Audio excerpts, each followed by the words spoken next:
না, আতঙ্ক কেটে গেছে। আতঙ্ক সাময়িক একটা আতঙ্ক তৈরি হয়েছিল, কিন্তু এরা নিজেদের মধ্যে আলোচনা করেছে, আলোচনা করে বারবার করে সিদ্ধান্ত নিয়েছে, সবাই মিলে একটা জায়গায় আসা হয়েছে যে আতঙ্কিত এই কতিপয় গুন্ডার জন্য আতঙ্কিত হয়ে কাজ নেই, বরঞ্চ যে কাজটা আমরা করা উচিত সেই কাজটা আমরা মন দিয়ে করব।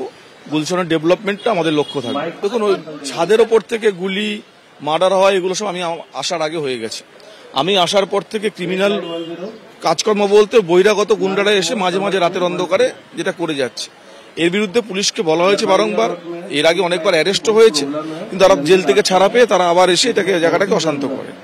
কিন্তু এবছর এই যে ঘটনা ঘটলো, এরপরে মানুষ ঐক্যবদ্ধ যে আর কোনো সমাজবিরোধী কার্যকলাপ গুলশানের মাটিতে আমরা করতে দেবো না। রাতের অন্ধকারে দুষ্কৃতীরা কখন আসবে সেটা তো আগাম করার পক্ষে জানা সম্ভব না। তা মানুষ, পুলিশের সঙ্গে সঙ্গে এখানকার লোকাল মানুষও এখন সচেতন থাকবে যাতে এই সমস্ত কাজকর্মগুলো বন্ধ করা যায়।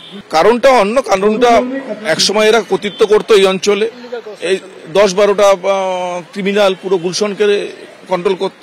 গত 4 বছর ধরে সেটা বন্ধ হয়ে গেছে, তাই একটা আক্রোশ থেকেই যায়।